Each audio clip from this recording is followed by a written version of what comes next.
What's up, guys, and welcome to another episode on Raise the Standard podcast with your host, Kaylin Piles. In today's episode, I wanted to give you some life hacks. We'll just put it at that.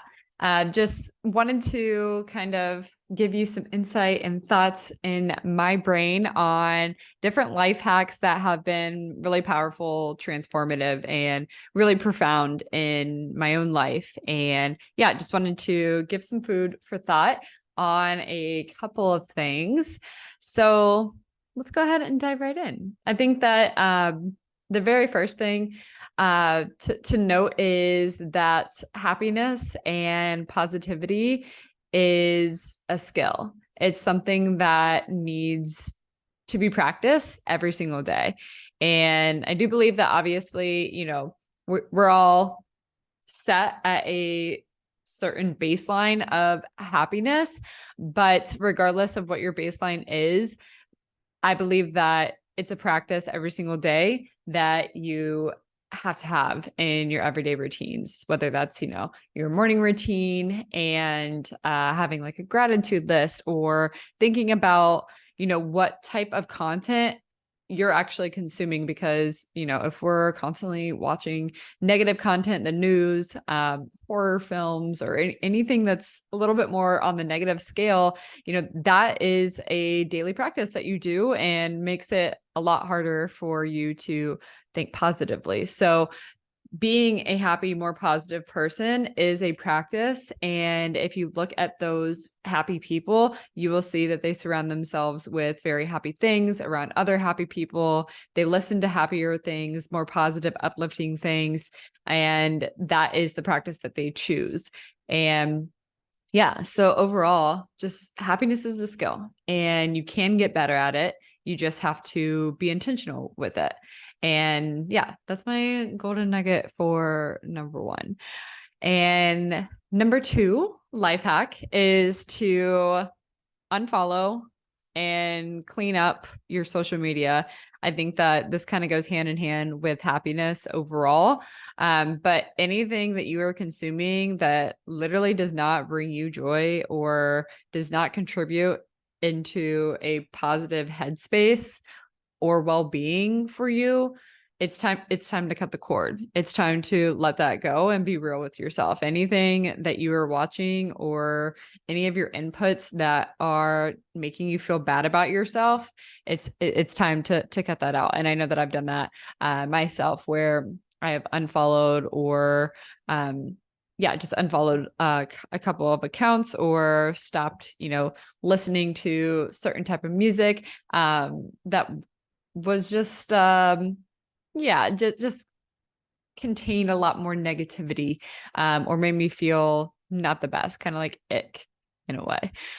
So going on top of that with just unfollowing people on social media, I think that your social media consumption in general, even if you do follow a ton of accounts that make you laugh or you follow a ton of accounts that are positive, it is important to just be super careful about the amount of time that we are spending on social media. Because if we're spending hours and hours and hours on social media, and yeah, these people that you follow may be really positive and happy and, all great, and you're like learning a lot from them, I also think that, this can, one, it's sucking up so much of your time, right? That you can be doing other things in your life. But two, I think that the more we consume and the more we're sitting on social media, the easier it is to fall into the trap of comparison to other people. And so another life hack that you need to implement is to really like guard your peace when it comes to consuming social media or anything like that. Is, maybe, I'm not saying like don't get on social media, duh, it's like literally what we do, all of us, but make sure that you're protecting your time around it and being serious about it. So like giving yourself, only an hour in the evening or something like that. And then going right off of that, these are all just going hand in hand. But my next life hack is make sure when you wake up in the morning, you're protecting your peace. This means you are not waking up and checking your phone. Okay. Like if you are in a habit of doing that, if you're in a habit of waking up and immediately checking your phone, whether that's text messages, emails, social media notifications, like whatever, you name it, if you are in a routine of this, you are immediately opening yourself up to possibly some type of negativity, whether it's an angry email, an angry text message, an angry comment, angry notification, whatever it may be. Like all of that can wait. It can wait. And our minds are so susceptible. Wow. Apparently I can't say that word. Right when we wake up, our brains are I cannot say that word, guys. You get what I'm saying. Susceptible. Wow, this will be hilarious. Not cutting that out. But yes, our brains will have an easier time taking in information that first hour that we're awake. So we need to make sure that we are filling it with more positive things. So waking up and, really focusing on your own routines, maybe like you're journaling in the morning, maybe you're doing a gratitude list. Maybe you were listening to an uplifting podcast that, like actually has like uplifting things. Maybe you're listening to a meditation, like your brain, that first hour of waking up, like it will, like that is how you program yourself for the remainder of your day. And if we're programming ourselves with the negativity, whether that's through emails or texts or like social media notifications, if your brain is saying, oh, we have to go into fight or flight mode immediately upon waking up, you will start living in fight or flight mode. And I know this because I have experienced this before. And that's not fun. It's not fun at all. So make sure you're protecting yourself first thing in the morning. That first hour is so sacred. Try to make sure that you are just focusing on you and you are setting the tone for the day. That means you wake up, you look in the mirror, you say, I look good. You do your skincare routine, you do you. Pull out your journal, write exactly how you envision your day going. It's going to go amazing. You're going to do X, Y, Z. You're going to accomplish this. You're going to talk to this person. You're going to connect with that person, whatever it is. Like you set that tone and then, take care of you. And then we can get into checking notifications and stuff like that. But I would really, really, really encourage you to try to make sure that we are protecting ourselves that first hour upon wake up and focusing on, working on us. So get your morning steps in, get your, morning walk in, your morning movement, whatever it is, and take care of you first. So that one's really, really important. Okay. So my next one, to go off of that is if you are unhappy about anything, about something, we need to make sure that we change whatever that circumstance is. And if you can't change whatever circumstance that is, then we change our mindset around whatever is making us unhappy. And so I know that sounds really abstract because obviously there's so many different scenarios that this can apply to. But if you are unhappy, that is like your signal to take action.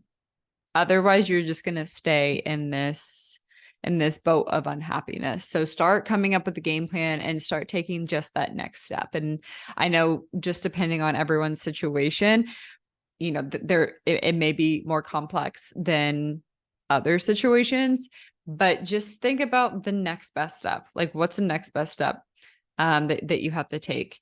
And then build off of that and go into the other. But I think that too many times we find ourselves in an unhappy situation or maybe an unhappy relationship, or maybe it's a job, or maybe it's our health, or like if you are unhappy or unsatisfied about something, we can change the circumstance. We can change things. But the thing is, as humans, we freaking hate change. It's so uncomfortable. We just want to be comfortable, right?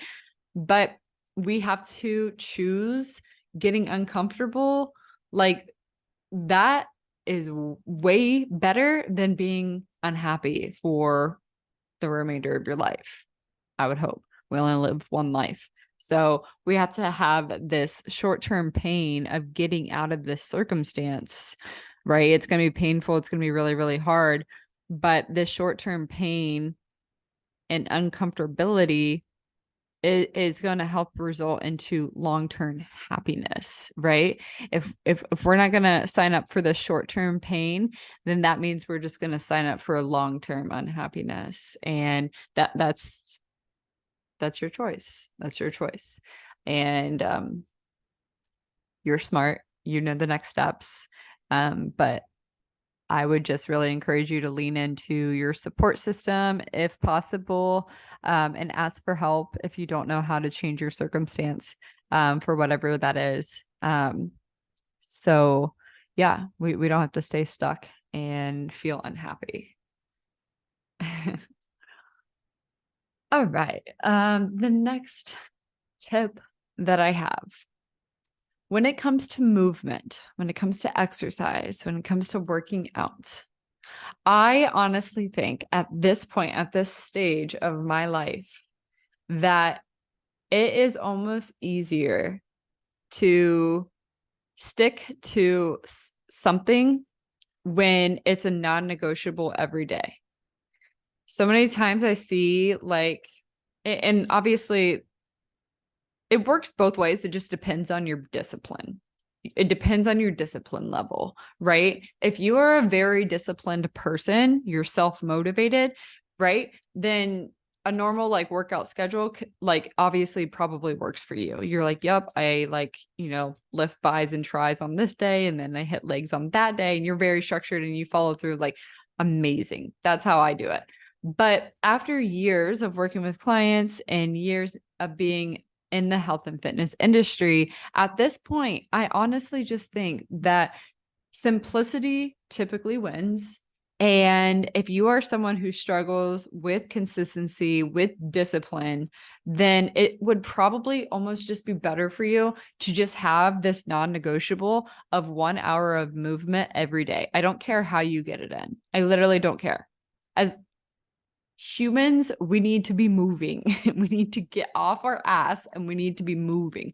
We were not created to just sit in a cubicle all day long or sit on the couch and watch Netflix all day long. Like, we have to take care of our bodies. We have to take care of our bodies. And so I feel like for some people, before they become self-motivated and before they become disciplined, they struggle with finding consistency in their health and fitness routine. And I would just suggest just make it as simple as possible. So hour of movement, daily movement, every single day, non-negotiable. Just try to stick with that, and let's just see what it does. And this way, you are not shaming yourself if you missed a workout, right? So if you were just doing a normal workout routine and let's just say, you couldn't get to the gym that day, then you would be like, oh my gosh, I'm a failure because I just didn't get to the gym that day. But if you just promise yourself an hour of movement every day, cool. You can't make that workout at the gym today, whatever. Just go on a long walk, go on a jog, go take a walk with your best friend. I don't care. Just do the Peloton. I don't know. Go take a really quick class. You can fit in an hour somewhere. Okay. And even on those days, it's just like, okay, well, maybe it's a 15-minute or a 30-minute walk in the morning. And then maybe it's a 30-minute walk in the evening. Boom, hit an hour. But either way, whether you're sticking to a workout plan or you're feeling like you're so inconsistent, it's not even funny, then just dedicate yourself to an hour of movement every single day. It will help you build up this consistency a lot easier. It's actually something that I'm doing right now, just as a challenge, and it just makes everything so much easier. And there's like, oh my gosh, I'm completely blanking on his name right now, but even multimillionaires, billionaires, whatever, they always talk about making your choice be the most or the least resistance choice, and how like so many of them, like the really, really, really smart, wealthy business owners, how like they don't even have the time to pick out different outfits. So they typically just wear the same outfit every single day, just a different color t-shirt. Basically, it's like jeans and then a different color t-shirt every single day, but the t-shirt's the same exact thing, right? Because they just want to have like the least amount of resistance on all of their decisions throughout the day to make their life easier. And same thing with workouts, is they will like non-negotiable. It's just like they are like clockwork. It's just like I wake up, I brush my teeth, I go to the gym. Most of them have like in-house like gyms or whatever, but they all say it. Like they're like, yes, like everything I just make a non-negotiable every single day. And that way I have the least amount of resistance to actually following through with that thing, because it's just kind of like what I do.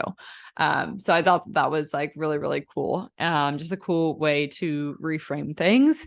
Especially when it comes to workouts, there's a lot of resistance from a lot of people. But if we can just find a way to make it least resistful. Is resistful even a word? I'm struggling today with words, guys. But yeah, just make it not as a resisting thing to do. Cool. Awesome.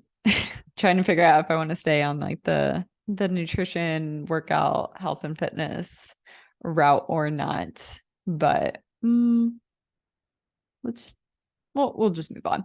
Okay. My next thing is practicing not to say I'm sorry. And I feel like a lot of people say this, but we need to come up with something that is more empowering to yourself. And because if we're constantly going around saying like, oh, I'm sorry, I'm sorry, I'm sorry, that can be very defeating and really just does not help with your self-confidence at all. And so there's an easy replacement for that word, but you have to be intentional with practicing doing this. And that is saying thank you for XYZ instead of saying I'm sorry for XYZ. So for instance, just saying like, oh, thank you for your patience in my response to the email. So yeah, that's like a little bit more empowering rather than like, oh my God, so sorry. Like I didn't see this email kind of thing. But this is just so that you can start working away from being the I'm sorry, girl. I'm sorry. You're sorry for what?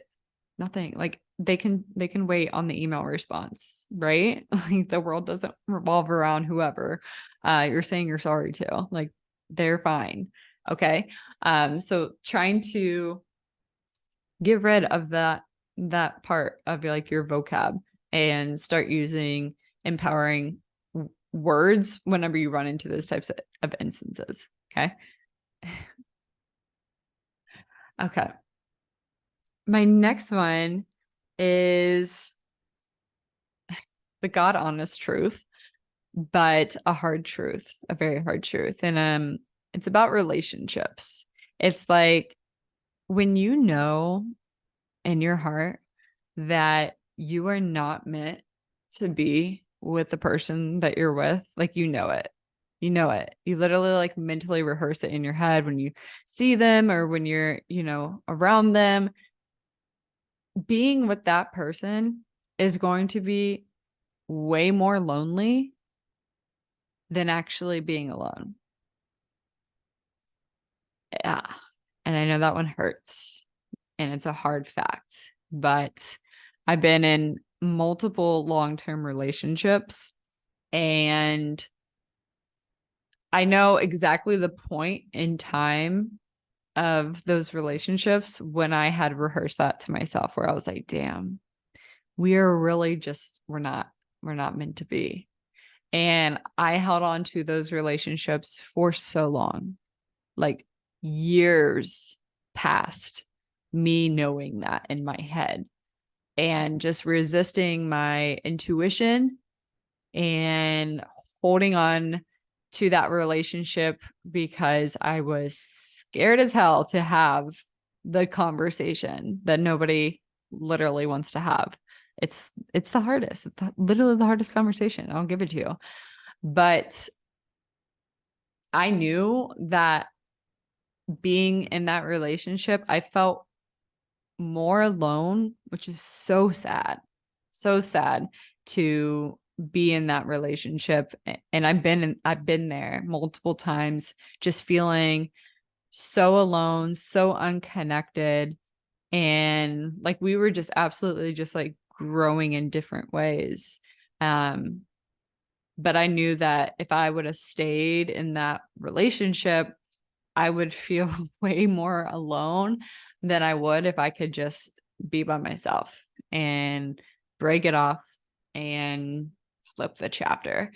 So once that happened and I became single, after those relationships, like, of course, at first it's like, but you're like, oh my gosh, this is so weird after like being with this person for years and years and years. And now I'm by myself, but you become so liberated and you feel like things are just expanding. Like you're navigating life differently. You're not being held down, perhaps whatever your current circumstances, you will feel absolutely liberated. And I know that that's hard to see now because you have to have the hard conversation. You have to go through the whole, like, maybe like you have to move out from each other's houses. And but once you can get past that and you can just be in your world, and you can take a deep breath, you will find that you are far less lonely being alone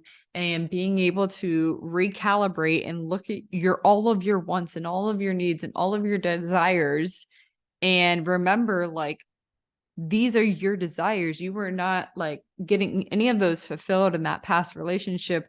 You can like bring all of that back to fruition. You can give it all to yourself during your time of singleness. And if you can give all of those things, all of those wants, those desires, those needs that you were searching for in that past relationship, but you can give that to yourself during this time while you're single, you will be so happy, and you will eventually attract someone else who can hold themselves to that standard for you as well, right?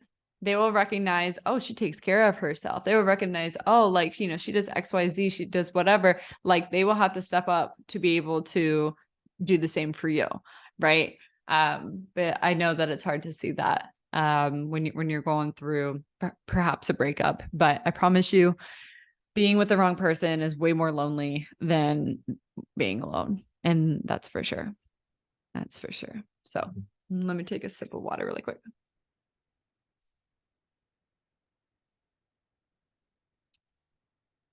Okay.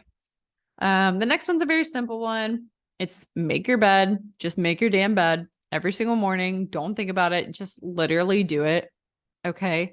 I'm a firm believer in your environment is like a direct correlation with how you're doing and how you're feeling. And so if we have a cluttered space, a messy space, our mind will be cluttered and our mind will be messy, and we will not be able to have our shit together, basically. So we need to clean it up. We need to clean everything up in all areas of our life. But it starts with a simple task of just making your bed and showing yourself that you put things together and you have a well put together life. So I know that's very, very small, but very, very important. Okay.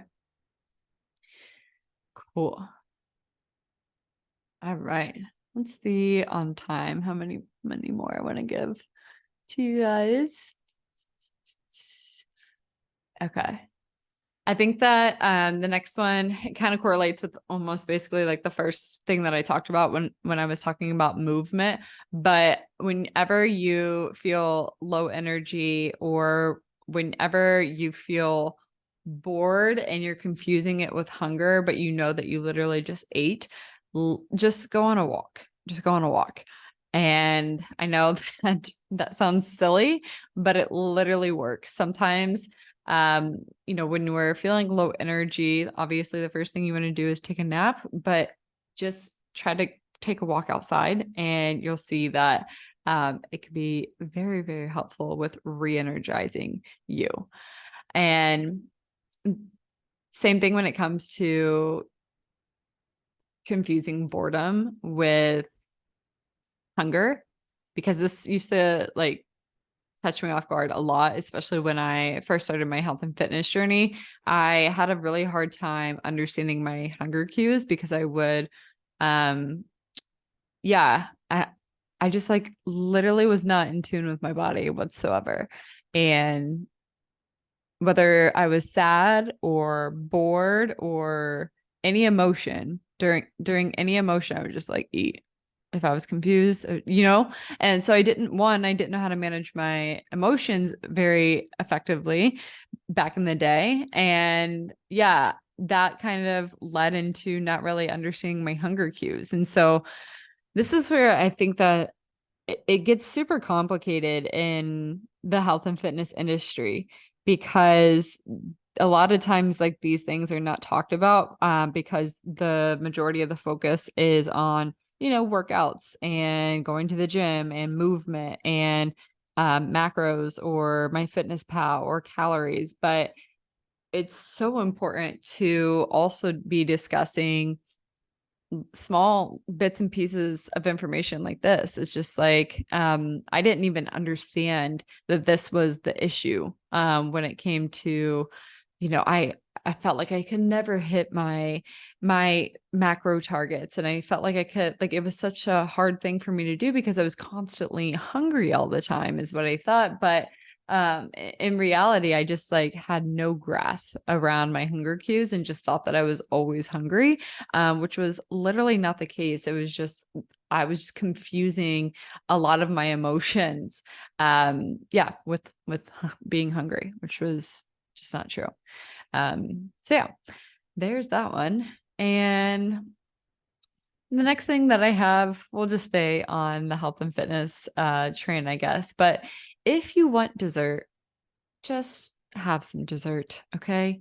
Nothing is off limits. Once you get into that mindset of good foods, bad foods, you will struggle so hard with having any type of control around your nutrition, because if you label something bad, you will literally only want to eat it more.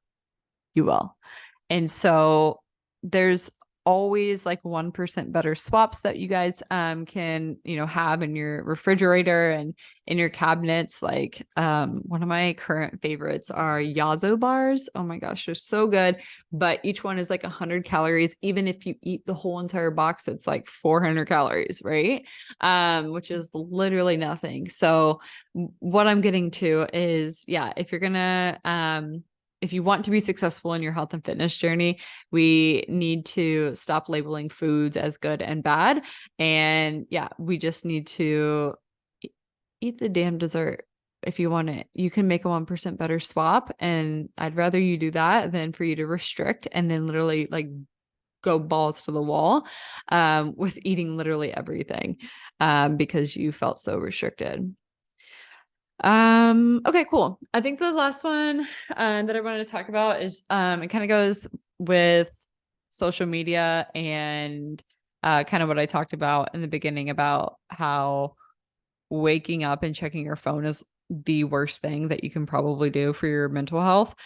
So when we're talking about that, I might as well just include the last life hack, which is turning off your notifications on your phone. Just literally turn them off.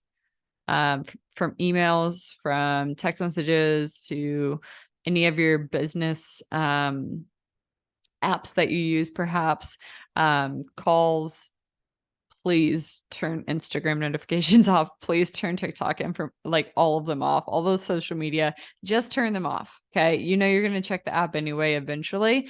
But yeah, just the constant flood of notifications has affected so many of us, whether you're aware of it or not. when we have these notifications popping up, it's just like constantly putting you in a state of reaction, right? We're like, oh my God, like you're just like reacting to things. And if we really want to have a happy life, we need to be playing on offense, not on defense, where we're reacting to everything. So we should be taking the actions, and we should be, the ones that are in control of our lives, and not playing defense and waking up on the wrong side of the bed and like looking at our phones first thing in the morning, and having notifications popping up and being in this reaction state of living. It's like not healthy at all. So take your power back. Okay. Like literally, in the mornings, there's like, after I do my morning routine and everything like that, I will take a 15-minute break, and I will pull up my phone, and I will like respond to any text messages or anything like that, just to obviously make sure that I am connecting with the people that I love in my life. But I will only do it during times, and I'm not perfect, so I will check my phone like throughout the day, obviously.